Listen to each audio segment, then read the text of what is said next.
आपने मुझे बोलने का अवसर प्रदान किया, इसके लिए मैं बहुत बहुत धन्यवाद देता हूं।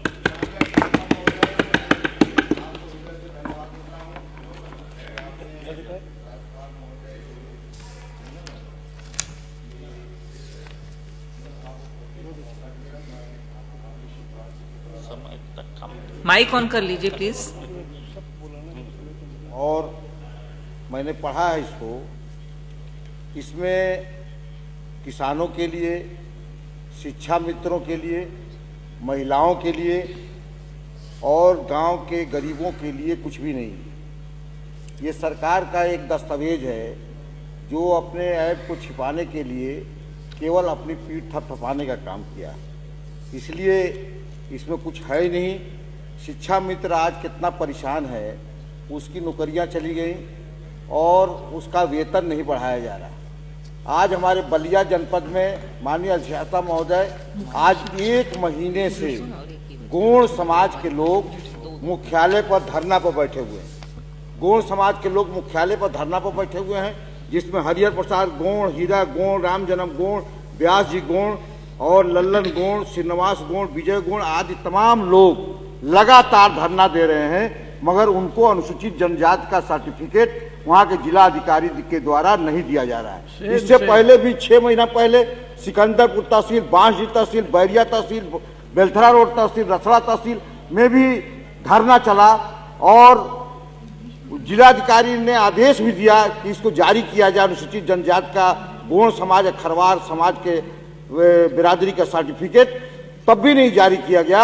और आज लगातार 1 महीना हो गया और लगातार ये गोंड समाज और खरवार समाज के लोग आज जनपद मुख्यालय पर धरना दे रहे हैं। ये इसको आपके माध्यम से मैं सरकार से मांग करूंगा कि गोंड और खरवार समाज का जो अनुसूचित जाति की श्रेणी में आते हैं, सूची में भी हैं, उनको बलिया जनपद में अविलंब जो है उनको जाति प्रमाण पत्र जारी करने के कृपा करने की किया जाए।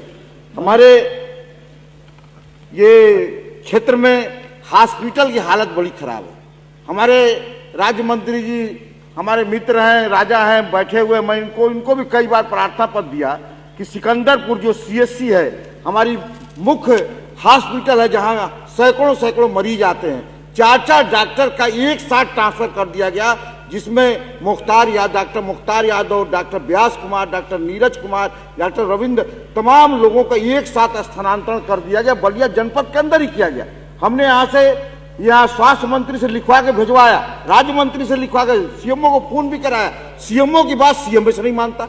अगर वो कहता कि हाँ 3 दिन के लिए डॉक्टर को भेज दो सिकंदरपुर, CMS वहाँ का ऐसा है कि उनकी बात ही नहीं मानता, कहता हम इनसे ऊंचे श्रेणी के हैं। और आज तक हमारे अस्पताल पर अच्छे डॉक्टर नहीं है, वही संविदा के 2-3 डॉक्टर है जो CSC को चला रहे। बड़ी खराब स्थिति है माननीय अधिष्ठाता महोदय। और हमारे घाघरा का कटान बहुत तेजी से बढ़ रहा है, बहुत तेजी से बढ़ रहा है, जिससे कई गांव, पुरुषोत्तम पट्टी, जिंदापुर, निपनिया, खरीद, तमाम गांव प्रभावित हैं। और अब तो 2 गांव विलीन की स्थिति में हो गए हैं, जो उसको बचाने के लिए आपके माध्यम से सरकार से मांग करूंगा समुचित इंतजाम किया जाए। हमारा पक्का पुल जो अखिलेश जी के सरकार में स्वीकृत हुआ था खरीद दरौली घाट पर, वो भी पिलर खड़ा है, उसको भी समुचित इंतजाम नहीं हो रहा है, न धन मिल रहा है, उसको बनाया जाए। हमारी स्पोर्ट कॉलेज आज भी 11 करोड़ रुपया अखिलेश जी ने दिया था चंद्रशेखर जी के नाम पर, स्पोर्ट कॉलेज बना, बाउंड्री भी बन गई, मगर उसको पैसा अब तक नहीं दिया गया 8 सालों में,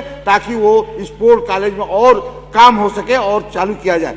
कानून व्यवस्था की स्थिति इतनी खराब है, 1 हफ्ते में माननीय मंत्री जी 4 मर्डर हमारे क्षेत्र में हुए, 4 मर्डर। 2 ये चौरसिया दंपति, जो बेचारा रिटायर अध्यापक था, बुजुर्ग आदमी था, वो खेजूरी थाना के अंतर्गत बहेरी चट्टी पर अपने घर में रहता था। शाम को ठीक 7:30 बजे वहां 4 लोग आते हैं और उसको घर से बाहर बुलाते हैं और निर्मम हत्या कर दी जाती है। जब उसकी पत्नी जाती है दौड़ करके, तो पत्नी की भी हत्या कर दी गई और दोनों दंपतियों को वहीं 7:30 बजे रात में ही मार दिया गया खेजूरी थाने में, बलिया जनपद के खेजूरी थाने में। और अब तक पुलिस ने कोई सुराग उसका नहीं लगा पाई किसने हत्या किया, क्योंकि उनकी किसी से कोई दुश्मनी नहीं थी, वो सीधे साधे लोग थे। दूसरा, हमारे सिकंदरपुर थाने में खरीद गांव में हमारे पंकज यादव और मोती अनिल यादव, दोनों, एक की उम्र 40 साल, एक की उम्र 28 साल अपने दरवाजे पर बैठे थे, आग ताप रहे थे, इनको आकर के कुल्हाड़ियों से मार के ये दोनों की हत्या कर दी गई। आज एक हफ्ते में 2 हत्याएं इसी जनवरी के महीने में हुई है। ये कानून व्यवस्था है। धन्यवाद। एक हरिजन का लड़के का अपहरण कर लिया गया घाटी गांव का, उसका भी आज तक अता पता नहीं चला।